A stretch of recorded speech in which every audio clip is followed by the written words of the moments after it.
Toujours sur ce thème, Marie-Ève Maloney. Dans les banlieues, justement, le Qatar a décidé d'investir.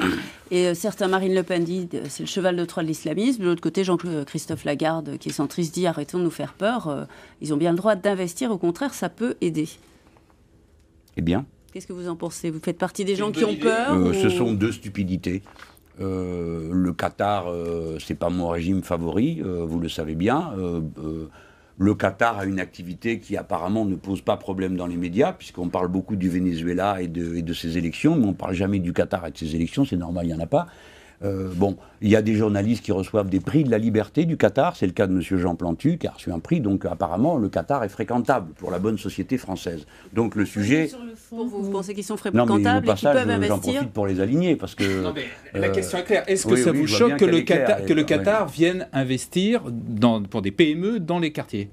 Ben, bien sûr. Mais qui ça choque pas? Mais enfin, c'est incroyable. On n'est pas capable, nous, Français, de faire face à nos obligations. Alors maintenant, on est là, on tend la sébile, on fait le tour du monde. Qui c'est qui veut donner 3 francs 6 sous pour nos quartiers? Donc il faudrait leur refuser, leur interdire.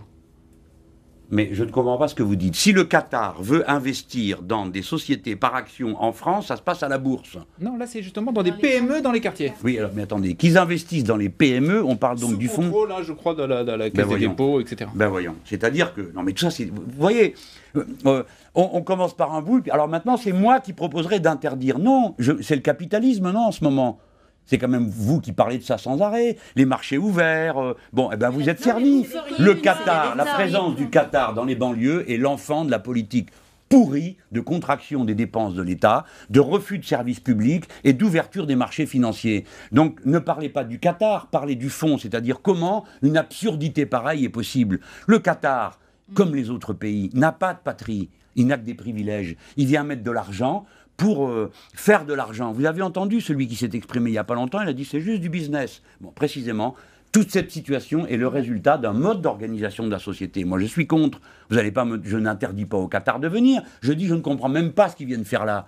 Je ne comprends pas ce qu'ils viennent faire là. Mais je dis vous pour dire en général, la bonne société s'indigne, et puis après, elle s'habitue.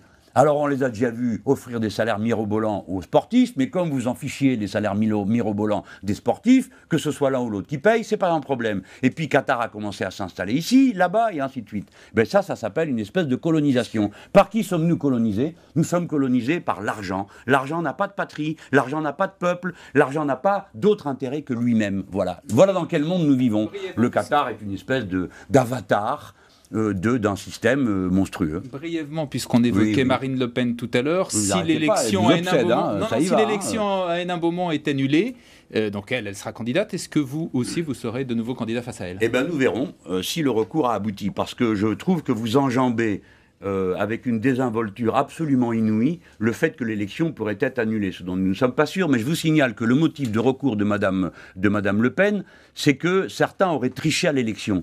Permettez-moi de vous dire que le problème numéro 1 que nous aurons, si le recours aboutit, c'est qui a triché et pourquoi. Et qui a triché? Eh ben j'en sais rien, moi, c'est pas moi qui ai déposé le recours, c'est elle. Donc allez lui demander à elle. Mais qu'est-ce que vous avez avec Madame Le Pen? Et Madame Le Pen par-ci, Madame Le Pen par-là, et Qatar LePen, la laïcité Le Pen, mais vous mangez de ça à tous les plats, à tous les repas. Elle interpelle le pays, on intervient beaucoup, voilà. J'espère que vous allez poser autant de questions aux autres sur ce que je raconte moi, qui est quand même plus intéressant et plus ouvert.